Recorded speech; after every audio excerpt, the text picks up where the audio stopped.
رب العالمين وأشهد أن لا إله إلا الله وحده لا شريك له وأشهد أن محمدا عبده ورسوله صلى الله عليه وعلى آله وأصحابه وأتباعه أجمعين أما بعد.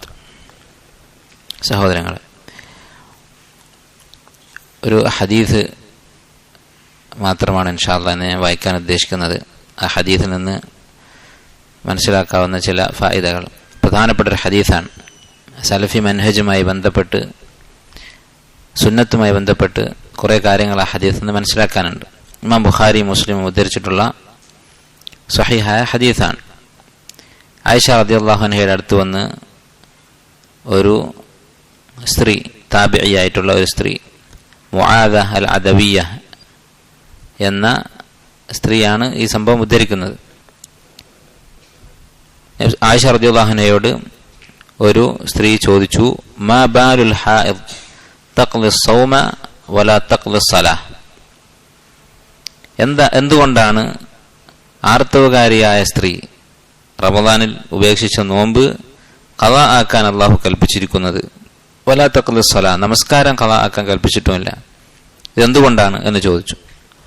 ഫഖാലത് ലഹ, അപ്പോൾ ആയിഷ റളിയല്ലാഹു അൻഹ ഈ പെണ്ണിനോട് പറഞ്ഞു, അഹറൂറിയത്തുൻ അൻതി, നീ ഹറൂറിയത്താണോ? ഹറൂറി എന്ന് പറഞ്ഞാൽ ഖവാരിജുകളുടെ ഒരു പേരാണ്. ഉസ്മാൻ റളിയല്ലാഹു അൻഹുവിൻ്റെ കാലത്ത് അദ്ദേഹത്തിനെതിരെ ഇറങ്ങി പുറപ്പെട്ട ഖവാരിജുകൾ, അവർ ഹറൂറ എന്ന് പറയുന്ന സ്ഥലത്ത് ക്യാമ്പ് ചെയ്തിരുന്നു. അവിടെ അവർ ഒന്നിച്ചുകൂടി താമസിച്ചിരുന്നു. മറ്റുള്ള നാടുകളൊന്നും ഇസ്ലാമിക രാജ്യമല്ല എന്ന് പറഞ്ഞുകൊണ്ട് മുസ്ലിമീങ്ങളെ കാഫിറാക്കി കഴിഞ്ഞിരുന്നവരാണ്. അവരെ ഹറൂറികൾ എന്നാണ് വിളിച്ചിരുന്നത്. അപ്പോൾ ഈ ചോദ്യം ചോദിച്ചപ്പോഴത്തേക്ക് ആയിഷ റളിയല്ലാഹു അൻഹ അവരോട്, ഈ പെണ്ണിനോട് ചോദിച്ചു, അഹറൂറിയത്തുൻ അൻതി, നീ ഹറൂറിയത്താണോ, ഖവാരിജാണോ, ഖവാരിജിൽപ്പെട്ട ആളാണോ എന്ന് ചോദിച്ചു, ഖാരിജിയത്താണോ എന്ന് ചോദിച്ചു. ഫഖാലത്ത്, അപ്പോൾ ഈ താബിഇയായ സ്ത്രീ പറഞ്ഞു, ലസ്തു ബി ഹറൂറിയ, ഞാൻ അങ്ങനെ ഖാരിജി മദ്ഹബിലുള്ള ആളൊന്നുമല്ല, ഖാരിജിയത്തൊന്നുമല്ല, മുസ്ലിമീങ്ങളെ കാഫിറാക്കുന്ന ആളല്ല. വലാകിന്നി അസ്അൽ, മറിച്ച് എനിക്ക് തോന്നിയൊരു സംശയം ഞാൻ ചോദിച്ചതാണ് എന്ന് പറഞ്ഞു. കാരണം ഖവാരിജികൾക്ക് അങ്ങനെ വാദമുണ്ടായിരുന്നു, സ്ത്രീകൾ അവരുടെ ഈ ഹൈദിന്റെ കാലത്ത് ഒഴിവാക്കുന്ന, ആർത്തവ കാലത്ത് ഒഴിവാക്കുന്ന നമസ്കാരവും നമസ്കരിച്ച് വീട്ടണം എന്ന വാദമുണ്ടായിരുന്നു. ഫഖാലത്, ആയിഷ റളിയല്ലാഹു അൻഹ അവരോട് പറഞ്ഞു, ഖാന യുസീബുന ദാലിക അലാ അഹ്ദി റസൂലില്ലാഹി സ്വല്ലല്ലാഹു അലൈഹി വസല്ലം, റസൂലുള്ളാഹി സ്വല്ലല്ലാഹു അലൈഹി വസല്ലമയുടെ കാലത്ത് ഞങ്ങൾക്കിങ്ങനെ ഉണ്ടാവാറുണ്ട്, ഹൈദുണ്ടാകാറുണ്ട്. ഫനുഅ്മറു ബിഖളാഇസ് സൗം വലാ നുഅ്മറു ബിഖളാഇസ് സ്വലാഹ്. അപ്പോൾ നബി സല്ലല്ലാഹു അലൈഹി വസല്ലം ഞങ്ങളോട് നോമ്പ് നോറ്റ് വീട്ടാൻ പറഞ്ഞു, നമസ്കാരം ഖളാ ആക്കാൻ നബി സല്ലല്ലാഹു അലൈഹി വസല്ലം കൽപ്പിച്ചിട്ടില്ല. ഇത്രയേ ഉള്ളൂ ഹദീസ്. ഇമാം ബുഖാരി മുസ്ലിമും ഉദ്ധരിച്ചിട്ടുള്ള ഹദീസാണ്.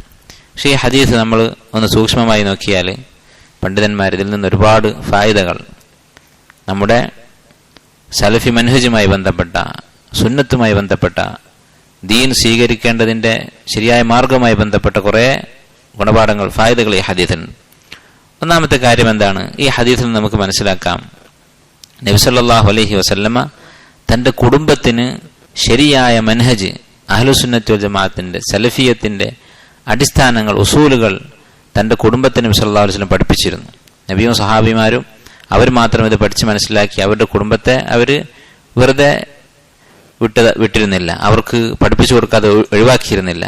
അപ്പോൾ ഈ ശരിയായ മൻഹജ് അത് സ്ത്രീകൾക്കും പുരുഷന്മാർക്കും ഒരുപോലെ ബാധകമാണ്. ആയിഷ റളിയല്ലാഹു അൻഹയെ നബി സല്ലല്ലാഹു അലൈഹി വസല്ലം പഠിപ്പിച്ചിട്ടുള്ള കാര്യമാണെന്ത്?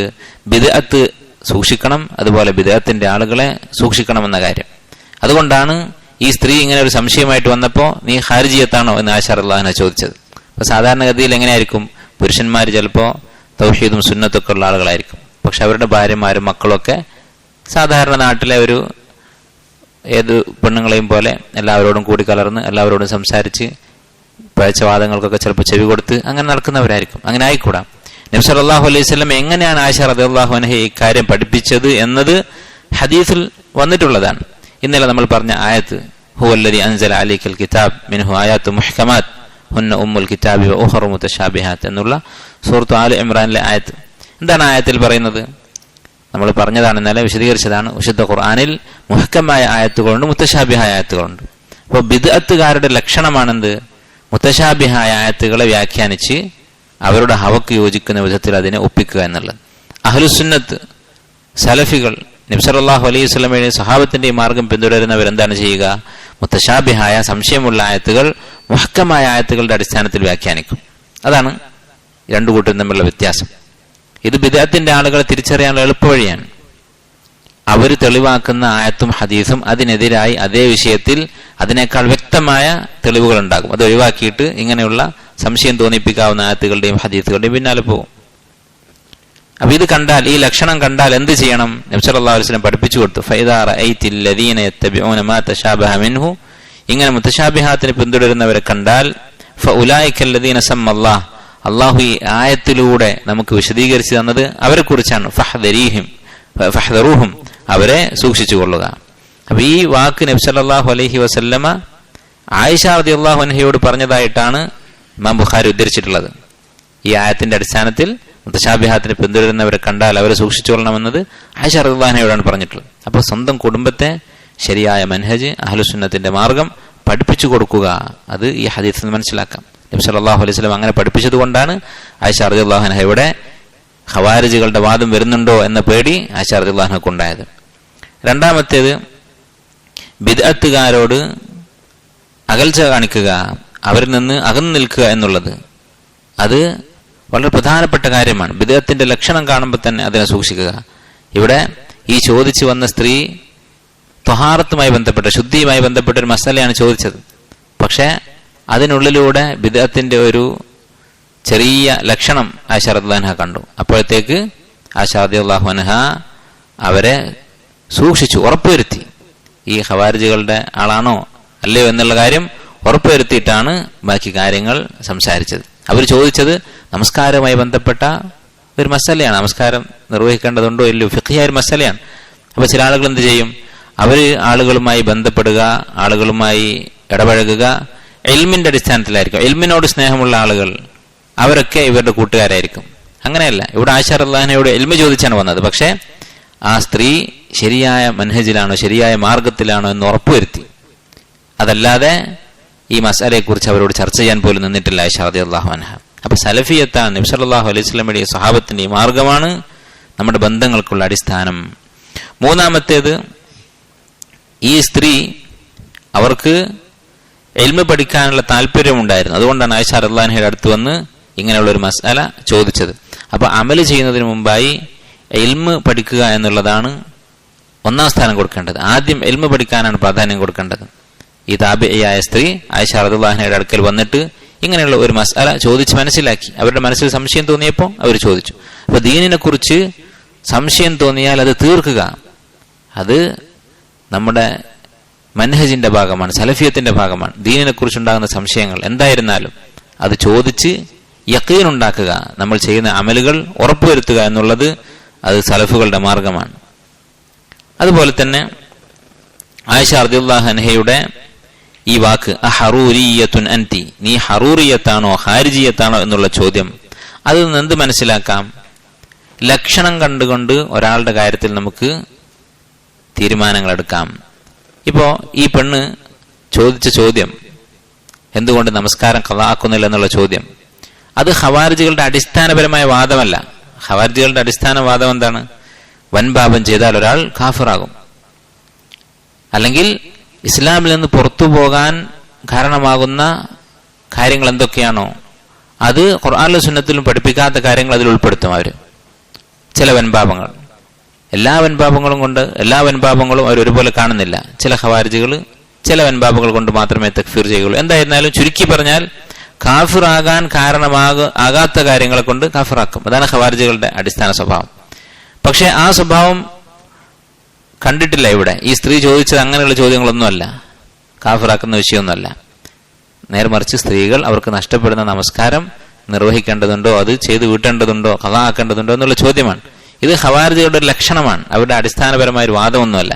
അപ്പൊ ഇങ്ങനെ ലക്ഷണങ്ങൾ കാണുമ്പോൾ തന്നെ ബിദ്അത്തുകളെയും അതിന്റെ ആളുകളെയും സൂക്ഷിക്കുക. ഒരു ബിദ്അത്തിന്റെ ചെറിയ ലക്ഷണം ഒരാളുടെ അടുത്ത് കാണുമ്പോൾ തന്നെ അത് സൂക്ഷിക്കുക. കാരണം അതല്ലാതെ എല്ലാ വാദങ്ങളും, ഒരു ബിദ്അത്തിന്റെ എല്ലാ അടിസ്ഥാന തത്വങ്ങളും ഒരാളുടെ അടുത്തുണ്ടോ എന്ന് നോക്കിയിട്ട് മാത്രം നമ്മൾ അയാളെ അകറ്റാൻ പാടുള്ളൂ, അല്ലെങ്കിൽ അയാളെ സൂക്ഷിക്കേണ്ടതുള്ളൂ എന്ന് പറഞ്ഞാൽ അതിനെല്ലാവർക്കും സാധിച്ചു കൊള്ളണമെന്നില്ല. ചില ബിദ്അത്തുകളുടെ ചില ലക്ഷണങ്ങൾ മാത്രമായിരിക്കും ഒരാളുടെ അടുത്ത് ഉണ്ടാവുക. അത് കാണുമ്പോൾ തന്നെ സൂക്ഷിക്കുക എന്നുള്ളതാണ് ആയിഷ റളിയല്ലാഹു അൻഹ ഇവിടെ സ്വീകരിച്ച നിലപാട്. അടുത്തതായി അഞ്ചാമതായി ഈ ഹദീസിൽ മനസ്സിലാക്കാവുന്ന ഒരു കാര്യം, ജനങ്ങളെ സുന്നത്തിന്റെ അടിസ്ഥാനത്തിൽ വേർതിരിക്കുന്നത് ഇന്നയാള് സലഫിയാണ്, ഇന്നയാള് സലഫിയല്ല എന്ന് പറയുന്നത് അതിന് തെളിവുണ്ട്, ഹദീസിൽ തെളിവുണ്ട്. ഇവിടെ ആയിഷ റളിയല്ലാഹു അൻഹ ഹറൂറിയത്തുൻ അൻതി, നീ ഹറൂറിയത്താണോ എന്നാണ് ചോദിച്ചത്, നീ ഖാരിജിയത്താണോ എന്നാണ് ചോദിച്ചത്. ഇപ്പൊ ചില ആളുകൾ പറയും എല്ലാവരും മുസ്ലിങ്ങളല്ലേ, ഹുവ സമ്മാക്കുൽ മുസ്ലിമീൻ, അള്ളാഹു നിങ്ങൾക്ക് മുസ്ലിമീങ്ങൾ എന്ന് പേരിട്ടിരിക്കുന്നു, പിന്നെ നിങ്ങൾ അതിൻ്റെ ഇടയിൽ സലഫി, ഇഖ്വാനി ഇങ്ങനെയൊക്കെ പറഞ്ഞുകൊണ്ട് നിങ്ങളുടെ വക വേറെ പേരിട്ട് ഗ്രൂപ്പാക്കി തിരിക്കുന്നത് ശരിയല്ല, നമ്മളെല്ലാവരും മുഅ്മിനീങ്ങളല്ലേ മുസ്ലിമീങ്ങളല്ലേ എന്ന് പറയുന്നത് കേൾക്കാൻ സാധിക്കും. അത് ശരിയല്ല. ഇവിടെ ആയിഷ റളിയല്ലാഹു അൻഹ നബി സല്ലല്ലാഹു അലൈഹി വസല്ലം എന്ന് ദീൻ പഠിച്ചിട്ടുള്ള സ്വഹാബത്തിന്റെ കൂട്ടത്തിൽ ഫഖീഹത്തായിട്ടുള്ള വലിയ പണ്ഡിതയായിട്ടുള്ള സ്ത്രീയാണ്. അവരാണ് ചോദിക്കുന്നത് നീ ഹറൂറിയത്താണോ.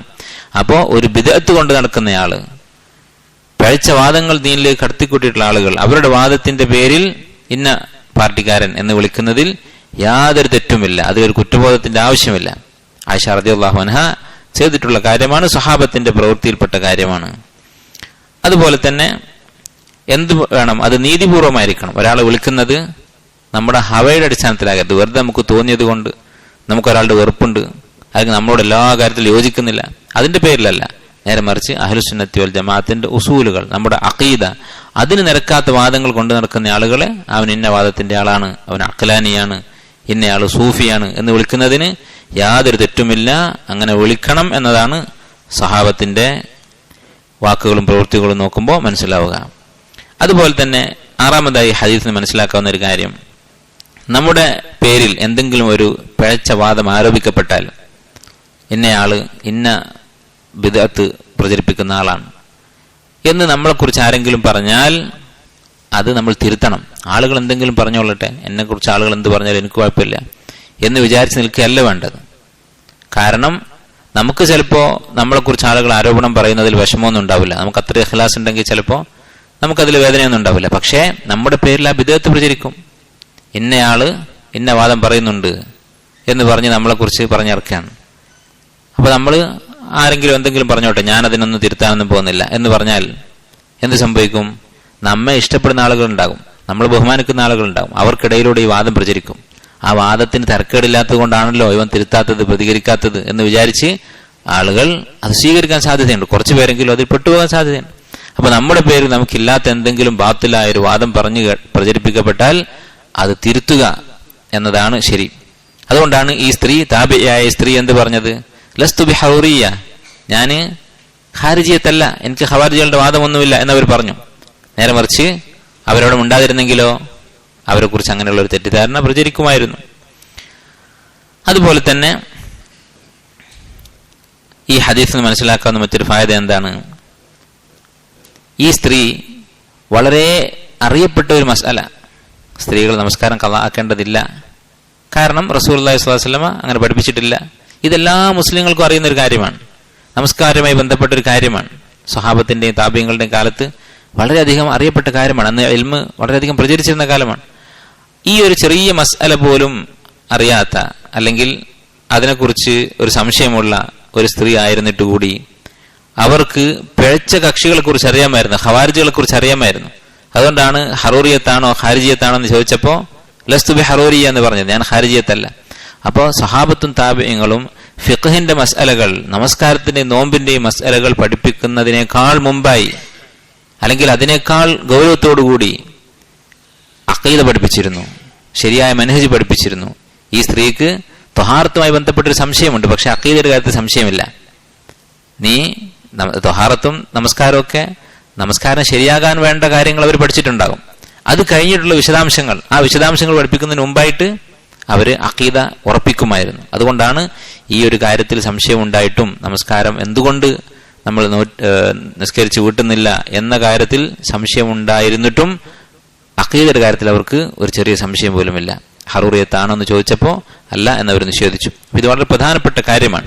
ചില ആളുകൾ ഫിഖ് പഠിപ്പിക്കും, അല്ലെങ്കിൽ മറ്റു വിഷയങ്ങൾ പഠിപ്പിക്കും, അങ്ങനെ കാലങ്ങളോളം ഖുർആൻ ക്ലാസ്സിന് പോയിട്ടുണ്ടാകും, പക്ഷേ ദീനിന്റെ അഖീദയെക്കുറിച്ച് ധാരണ ഉണ്ടാവുകയില്ല.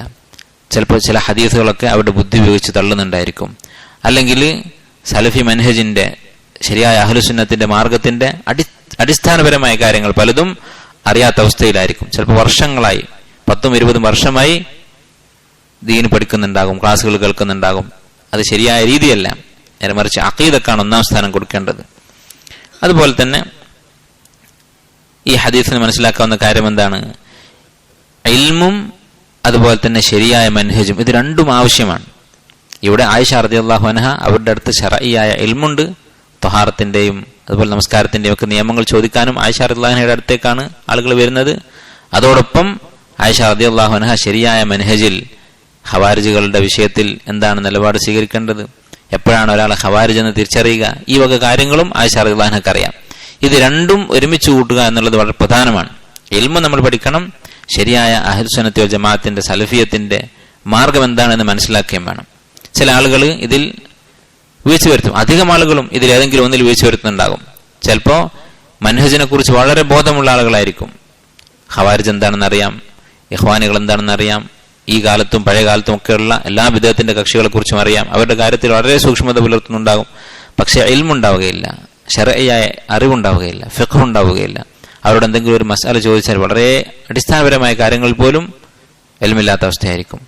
നേരെ മറിച്ച് വേറെ ചില ആളുകൾ അവർക്ക് ഇൽമിൽ വളരെ ആഴത്തിൽ പരിശ്രമങ്ങൾ ഉണ്ടാകും, ഒരുപാട് ഹിഫ്ളുണ്ടാകും. ഖുർആനൊക്കെ ചിലപ്പോൾ വളരെയധികം സംശയമില്ലാത്ത നിലക്ക് ഹിഫ്ളാക്കിയിട്ടുണ്ടാകും. എവിടെ നിന്ന് ചോദിച്ചാലും ഓതാൻ സാധിക്കും. പക്ഷേ അവർക്ക് ബിദ്അത്തുകളെ കുറിച്ച് ധാരണ ഉണ്ടാവുകയില്ല, അഹ്ലുസ് സുന്നത്തി വൽ ജമാഅത്തിന്റെ മാർഗം എന്താണ് എന്ന അറിവുണ്ടാവുകയില്ല. അതുകൊണ്ട് അവർ വലിയ അബദ്ധങ്ങൾ ചെയ്യും. അപ്പൊ ഇത് രണ്ടും ഒരുമിച്ച് കൊണ്ടുപോവുക എന്നുള്ളതാണ് സ്വഹാബത്തിന്റെ രീതി. ആയിഷ റളിയല്ലാഹു അൻഹയുടെ മാർഗം അതാണ്. നമുക്കറിയാം ആയിഷ റളിയല്ലാഹു അൻഹ എത്രമാത്രം ഫിഖ്ഹുള്ള സ്ത്രീയായിരുന്നു, എത്രമാത്രം ഇബാദത്തുള്ളവരായിരുന്നു. അതും ഉണ്ട്. അതോടൊപ്പം തന്നെ ശരിയായ ഈ മാർഗം, അഹ്ലുസ് സുന്നത്തിന്റെ ഉസൂലുകൾ, അതിനെതിരായിട്ട് എന്തെങ്കിലും ഒരു തെറ്റ് കണ്ടാൽ അത് പിടികൂടുകയും അതിനെ തിരുത്തി കൊടുക്കുകയും അത്തരം ബിദ്അത്തുകൾ അകറ്റി നിർത്തുകയും ചെയ്യുന്നവരായിരുന്നു. അപ്പൊ ഇത് രണ്ടും നമ്മുടെ ജീവിതത്തിൽ ഉണ്ടാകണം. അത് രണ്ടും മനസ്സിലാക്കാൻ നമ്മൾ ശ്രമിക്കണം. ശർഈയായ ഇൽമു ഫിഖ് അത് പഠിക്കാനുള്ള പരിശ്രമം നമ്മൾ നടത്തണം. അതുപോലെ ശരിയായ അഖീദയും മൻഹജും അഹ്ലുസ് സുന്നത്തി വൽ ജമാഅത്തിന്റെ മാർഗം അത് പഠിക്കാനും മനസ്സിലാക്കാനും നമ്മൾ ശ്രമിക്കണം. ഈ 8 കാര്യങ്ങൾ ഇത് വളരെ പ്രധാനപ്പെട്ട ഫായിദകളാണ്. ഈ ഹദീസ് എന്ന് മനസ്സിലാക്കാവുന്ന പ്രധാനപ്പെട്ട ഫായിദകളാണ്. ഇത് ഉലമാക്കൾ പറഞ്ഞിട്ടുള്ളതാണ്. ഇങ്ങനെ 8 എണ്ണമായിട്ട് തന്നെ എണ്ണി പറഞ്ഞുകൊണ്ട് ഇപ്പോൾ ജീവിച്ചിരിക്കുന്ന ഒരു ആലിമായ ഷെയ്ഖ് മുഹമ്മദ് ബിൻ റംസാൻ അൽ ഹാജിരി ഹഫിളഹുല്ലാഹ് അദ്ദേഹം വിശദീകരിച്ചിട്ടുള്ളതാണ്. അതുപോലെ മുൻഗാമികളായ പണ്ഡിതന്മാർ ഈ ഹദീസിന്റെ അടിസ്ഥാനത്തിൽ പറഞ്ഞിട്ടുള്ളതാണ്. അപ്പോൾ ഈ കാര്യങ്ങൾ നമ്മുടെ ഓർമ്മയിൽ ഉണ്ടാകണം. ഈ ഹദീസ് വളരെ പ്രധാനപ്പെട്ട ഒരു ഹദീസാണ്. ആയിഷ റളിയല്ലാഹു അൻഹയുടെ വാക്ക് അഹറൂറിയത്തുൻ അൻതി, ഒരു വാക്കേ ഉള്ളൂ, പക്ഷെ അതിൽ ഇത്രയധികം ഫായിദകളുണ്ട്, മൻഹജുമായി ബന്ധപ്പെട്ട ഫായിദകൾ. ഇത് നമ്മുടെ ഓർമ്മയിൽ ഉണ്ടായിരിക്കണം. അല്ലാഹു സുബ്ഹാനഹു വ തആല നമുക്കെല്ലാവർക്കും നാഫിയായ ഇൽമ് വർദ്ധിപ്പിച്ചു തരുമാറാകട്ടെ. ശരിയായ മൻഹജിൽ അല്ലാഹു നമ്മെ ഒരുമിച്ച് കൂട്ടി ഉറപ്പിച്ചു നിർത്തുമാറാകട്ടെ. സുബ്ഹാനക അല്ലാഹുമ്മ ബിഹംദിക അഷ്ഹദു അൻ ലാ ഇലാഹ ഇല്ല അൻത അസ്തഗ്ഫിറുക വഅത്തൂബു ഇലൈക്.